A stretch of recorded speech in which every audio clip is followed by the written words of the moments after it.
Hello everyone, my name is Abdul Rahman and welcome back to our YouTube channel Apex Academy।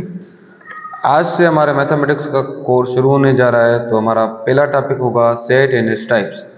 हमने एक पहले video भी दी हुई है जिसमें हमने सारे कंटेंट्स वगैरह बताए हुए हैं कि मैथमेटिक्स का हमारा आगे का लाएमल क्या होगा। तो जिसने नहीं देखी है तो काइंडली पहले वो देखें।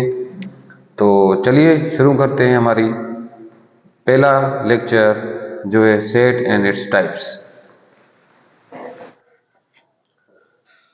जी स्टूडेंट्स, तो सेट की डेफिनेशन है set is a collection of well defined and distinct objects. अब यहाँ पर जो दो वर्ड्स आ रहे हैं, एक है वेल डिफाइंड और एक दूसरा है डिस्टिंक्ट ऑब्जेक्ट्स। अब इन दो लफ्ज़ों की जब तक हमें मीनिंग अच्छे से पता नहीं होगी तब तक हमें सेट की डेफिनेशन भी समझ में नहीं आएगी। जैसे कि यहाँ पर लिखा हुआ है set is a collection of well defined and distinct objects. अब यहाँ पर दो वर्ड्स आ रहे हैं, एक है वेल डिफाइंड और दूसरा है डिस्टिंक्ट। अब वेल डिफाइंड और डिस्टिंक्ट इन दो लफ्ज़ों की जब तक हमें मीनिंग पता नहीं होगी तब तक हमें भी सेट की मीनिंग भी समझ में नहीं आएगी। तो सेट इज ए कलेक्शन यानी कि मजमूआ है किन चीज़ों का, दो वेल डिफाइंड और डिस्टिंक्ट ऑब्जेक्ट्स का। वेल डिफाइंड का मतलब है जिसको हमने अच्छी तरीके से बयान किया हो, जो हमने जिसकी डेफिनेशन एक अच्छे तरीके से हमने बयान की हो, उसको हम वेल डिफाइंड कहते हैं। और दूसरा आ जाता है डिस्टिंक्ट। डिस्टिंक्ट मतलब हर एक एलिमेंट जो सेट का होता है वो एक दूसरे से अलग हो, इनकी अलग से खासियत हो। जैसे कि मैंने यहाँ पर एक एग्जांपल दिया हुआ है, सेट इज यहाँ पर नेचुरल नंबर्स का सेट आ रहा है कि जैसे 1 2 3 4 5। अब यहाँ पे जो भी सेट का मेंबर है वो एक दूसरे से अलग है, जो जैसे कि 1 है, 2 3 4 5, ये पांचों मेंबर्स एक दूसरे से अलग हैं। तो उसके बाद हम आ जाते हैं इसकी सिंबल्स पे। हम इसको डिनोट करते हैं, सेट को हम डिनोट करते हैं इंग्लिश अल्फ़ाबेट के किसी भी कैपिटल लेटर से।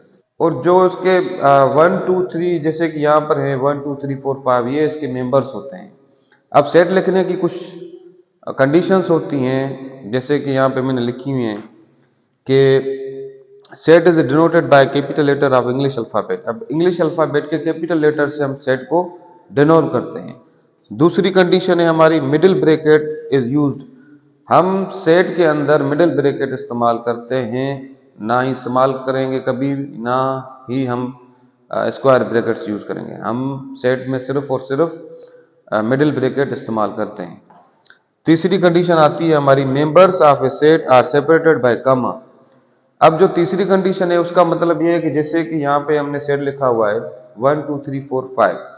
अब इसका जो हर एक मेंबर है उसको हम सेपरेट करते हैं कामा से।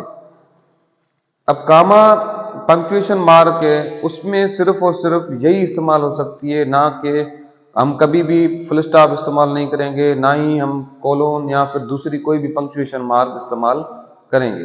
सिर्फ और सिर्फ कामा इस्तेमाल करेंगे। और दूसरी ये बात कि हम सिर्फ और सिर्फ कामा इस्तेमाल करते हैं मेंबर्स को अलग करने के लिए। मेंबर और ब्रैकेट को अलग नहीं करेंगे हम कभी भी कामा के साथ, ठीक है। तो उसके बाद हमारा फोर्थ कंडीशन ये है कि ऑर्डर और sequence of members does not matter. अब ये जो सीक्वेंस है, मिसाल के तौर पे मैंने लिखा हुआ है 1 2 3 4 5। अब इसका जो ऑर्डर है, जिस ऑर्डर में ये आए हैं, यहाँ सीक्वेंस में आए हैं, ये मैटर नहीं करती। अगर मैं यहाँ पे अगर लिख देता कि जैसे n इज इक्वल टू 3 4 5 1 2, अब इसका मतलब ये सेट और ये सेट दोनों बराबर हैं, क्योंकि ऑर्डर मैटर नहीं करता है। सेट में हम 1 2 3 लिखें या 3 2 1 लिखें या 2 3 1 लिखें, ये सारे सेट सेम हो जाते हैं। उसके बाद हमारी लास्ट कंडीशन है there is no repetition of members in a set. हम सेट में कभी भी रिपीटेशन नहीं कर सकते, किसी भी मेंबर को दो मरतबा हम नहीं लिख सकते। जैसे कि मैंने यहाँ पर लिखा है 1 2 3 4 5। अब इसमें कोई भी रिपीटेशन नहीं है। एक नंबर 1 जो आया है वो एक ही मरतबा आया है, नंबर 2 भी एक मरतबा आया है, ये सारे मेंबर्स एक मरतबा ही आए हैं।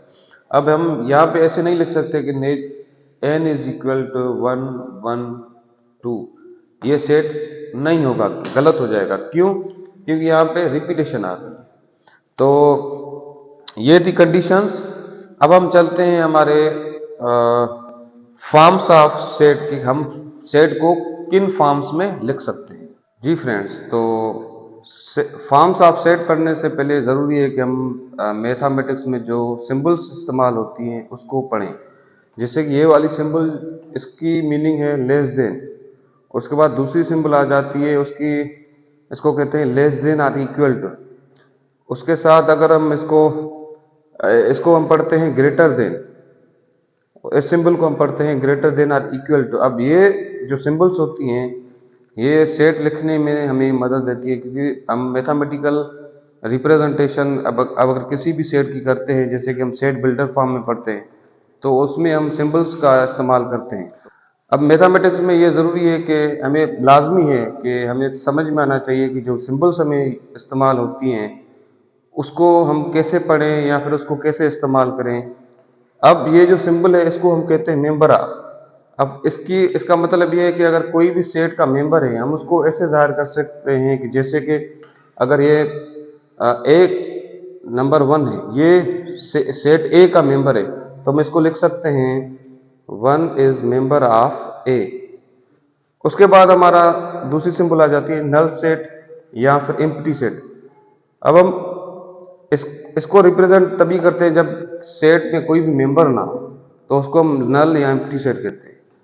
ये वाली इक्वल टू सिंबल है, ये नॉट इक्वल टू, ये इक्विवेलेंट। अब इक्विवेलेंट क्या है ये हम जब काइंड्स ऑफ सेट पढ़ेंगे उसमें आपको मैं बताऊंगा। दूसरी आ जाती है ये सबसेट ऑफ, ये सुपरसेट ऑफ, और ये सच डेट। अब ये सारी सिंबल्स जो हैं हम आगे चलकर इसका इस्तेमाल करेंगे इंशाल्लाह। तो उसके बाद फॉर्म्स ऑफ सेट की तरफ चलते हैं हम। सबसे पहला फॉर्म है जिसमें हम सेट को लिखते हैं, वो उसका नाम है डिस्क्रिप्टिव फॉर्म। अब डिस्क्रिप्टिव फॉर्म में हम जैसे बयान करते हैं किसी भी सेट को, उसको इंग्लिश में या फिर किसी भी लैंग्वेज में लिखने को डिस्क्रिप्टिव फॉर्म कहते हैं। जैसे कि यहाँ पर मैंने लिखा हुआ है set of first 5 natural numbers. अब जैसे कि मैंने यहाँ पर लिखा हुआ है set of first 5 natural numbers. अब इसमें हमें इंग्लिश या फिर दूसरी लैंग्वेज में, किसी भी लैंग्वेज में हम अगर सेट को बयान करें तो उसको हम डिस्क्रिप्टिव फॉर्म कहते हैं।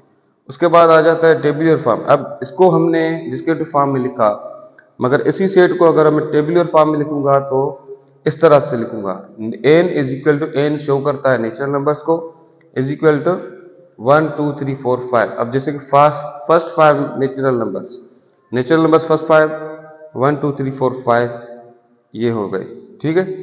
उसके बाद आ जाता है सेट बिल्डर फॉर्म। अब इसमें हम सेट बिल्डर फॉर्म में हम मैथमेटिकल जो सिंबल्स होती हैं उसको हम यूज करते हैं। जैसे कि हमने ये सेट नेचुरल नंबर्स का ही है तो हम एन लिखेंगे इज इक्वल टू एक्स। अब इसको हम पढ़ते ऐसे इस तरह से, X such that X is the member of. अब मैंने आपको यहाँ पे बताया कि ये वाली जो निशानी है ये है मेंबर ऑफ नेचुरल नंबर्स। ये जो निशानी है इसको हम कहते हैं and x is less than और equal to 1 which is less than और इक्वल टू 5। तो इसका मतलब ये हो गया कि एक्स जो है, जो मेंबर्स है नेचुरल सेट के, वो 1 से लेकर 5 तक है, उसका सेट है सेट बिल्डर फॉर्म। अब इसको हम दूसरे तरीके से भी लिख सकते हैं। जैसे कि मैं अगर डिस्क्रिप्टिव फॉर्म में कहूँ कि set of first 5 letters of English alphabet, या फिर सेट ऑफ फर्स्ट 5 नंबर्स, या ऐसा भी कह सकता हूँ कि set of first 5 multiples of 4। अब उसको भी लिख सकते हैं डिस्क्रिप्टिव फॉर्म में, टेबुलर फॉर्म में और सेट बिल्डर फॉर्म में। अब डिस्क्रिप्टिव फॉर्म जैसे मैंने आपको बताया कि हम उसको बयान करते हैं किसी भी लैंग्वेज में। दूसरा आ जाता है हम टेबुलर फॉर्म, जिसको हम नंबर्स में लिखते हैं, उसके नंबर देते हैं, या फिर वो जो भी नंबर्स होते हैं, लेटर्स होते हैं, या फिर चीज़ों के नाम होते हैं, वो लिखते हैं सेट के अंदर। और दूसरा सेट बिल्डर फॉर्म होता है जिसमें हम मैथमेटिकल सिंबल्स को यूज करके सेट को लिखते हैं। तो ये हो गए हमारे फॉर्म्स ऑफ सेट। जी फ्रेंड्स, तो फॉर्म्स ऑफ सेट के बाद आ जाता है हमारा टाइप्स ऑफ सेट। अब टाइप्स ऑफ सेट में जो फर्स्ट टाइप है वो है फाइनाइट एंड इनफिनाइट सेट।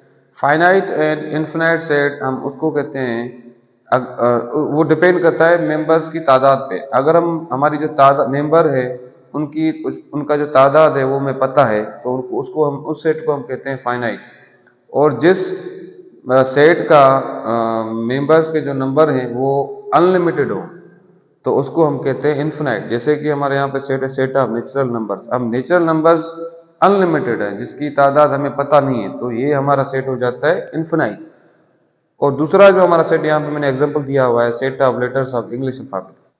अब इंग्लिश अल्फाबेट के जो लेटर्स होते हैं वो हमें पता होते हैं, 26 होते हैं। तो इसका नंबर हमें मालूम है कि इनके मेंबर का तादाद कितना है। तो ये हो गया हमारा फाइनाइट सेट, और ये हो गया हमारा इन्फिनाइट सेट।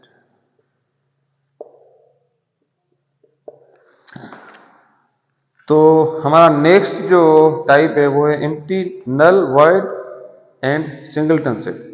अब हम एम्प्टी या फिर नल या फिर वॉइड सेट उसको कहते हैं जिसका एक भी मेंबर नहीं हो। जैसे कि उसको हमने मैथमेटिकल सिंबल्स में हम ऐसे लिखेंगे, या फिर कोई भी मेंबर ना हो उसके ब्रैकेट्स में, या फिर अगर हम इस तरह से भी लिख सकते। उसके बाद हमारा दूसरा सेट टाइप्स आ जाता है सिंगलटन सेट। सिंगलटन सेट वो सेट होता है जिसका सिर्फ एक मेंबर हो। जैसे कि मैंने यहाँ पे लिखा हुआ है सेट का, इसका एक मेंबर है, इसका भी एक ही मेंबर है। जिसका सिंगल मेंबर हो वो नाम से ही हमें पता चल रहा है, इसलिए हम उसको कहते हैं सिंगलटन सेट। हमारा जो तीसरा टाइप है वो इक्वल एंड इक्विवेलेंट सेट। अब इक्वल सेट वो होते हैं जिसके मेंबर सेम हो। सेम आपको याद रखना है कि सेम मेंबर्स, एक जैसे मेंबर्स हो जिस सेट्स के, उसको हम इक्वल सेट्स कहते हैं। और जिसका नंबर सेम हो, एक जितने हो, उसको हम कहते हैं इक्विवेलेंट सेट। अब जैसा कि यहाँ पे मैंने लिखा हुआ है A is equal to 1 2 3, a set है 1 2 3 मेंबर्स हैं उसके, बी सेट है उसके मेंबर्स 1 2 3 हैं। अब ये दोनों इक्वल हैं क्योंकि इन दोनों के मेंबर्स एक जैसे हैं। दूसरा सेट है 1 2 3 और बी है ए बी सी। अब इन दोनों सेट्स के, ए और बी के मेंबर्स की तादाद सेम है, तो इसलिए हम इसको कहते हैं इक्विवेलेंट सेट। इक्विवेलेंट दो सेट तब होते हैं जब उसके मेंबर्स की तादाद सेम हो। जैसे कि हम इसको भी कहते हैं इक्विवेलेंट 1 2 3, और ये भी है 1 2 3। इसके नंबर्स जो है मेंबर्स, उनके नंबर सेम है, इसका भी 3 है, इसका भी 3 है, इसलिए इनको भी हम इक्विवेलेंट सेट कह सकते हैं। जैसे कि इसको कह रहे हैं 1 2 3 एंड ए बी सी, कि हमें वहां पे फर्क नहीं पता, वो मैटर नहीं करता कि एक जैसे या नहीं, बस नंबर हमें हमारा सेम होना चाहिए इक्विवेलेंट सेट में। और हमारा लास्ट जो टाइप होता है वो होता है सबसेट एंड सुपरसेट। अब मिसाल के तौर पे मैंने यहाँ पे एक सेट लिखा हुआ है, A is equal to 1 2 3 4 5, B is equal to 2 3 4। अब ए में जो मेंबर्स हैं वो 5 है और बी में 3 है। अब ये जो बी के मेंबर्स हैं 3, जैसे कि 2 3 4, ये तीनों के तीनों ए सेट में मौजूद हैं, इसलिए बी जो सेट है वो ए सेट का सबसेट है। और इसी तरह से ए सेट जो है वो सुपर सेट है सेट बी का। तो इसका मतलब ये होगा कि अगर किसी सेट का मेंबर्स जो हैं पूरे के पूरे दूसरे सेट में मौजूद हैं, तो वो दूसरे सेट का सबसेट बन जाता है। अब सबसेट के दो टाइप्स होते हैं, एक होता है प्रॉपर एंड इम्प्रॉपर, दूसरा होता है इम्प्रॉपर सबसेट। अब प्रॉपर सेट वो होता है कि जैसे कि पूरे के पूरे मेंबर्स उसमें मौजूद भी हों और उसके साथ साथ दूसरे मेंबर्स भी ए सेट में मौजूद हों, जैसे कि इसमें है। अब इसमें बी सेट के जो मेंबर्स हैं वो है 2 3 4, ए मेंबर्स में वो तीनों मौजूद हैं और उसके साथ साथ ए में दूसरे भी शामिल हैं, जैसे कि 1 और 5 ये एक्स्ट्रा मेंबर्स हैं। तो इसलिए ए जो हो जाता है वो सुपर सेट हो जाता है और बी जो हो जाता है वो प्रॉपर सबसेट हो जाता है सेट ए का। अब इम्प्रॉपर सबसेट किसको कहते हैं हम? अगर मिसाल के तौर पे एक सेट ए है, इसके मेंबर्स हैं 1 2 3। अब इसका इम्प्रॉपर सबसेट वो हो जाएगा जो इसके इक्वल हो। जैसा कि मैंने आपको बताया कि अगर हमारे जो मेंबर्स हैं वो दूसरे सेट में मौजूद हैं तो उसको हम कहते हैं सबसेट। अगर उससे ज्यादा हो तो प्रॉपर सबसेट, अगर उस जैसे हो तो वो हो जाता है इम्प्रॉपर सबसेट। तो उम्मीद है आपको ये वीडियो हमारी पसंद आई होगी।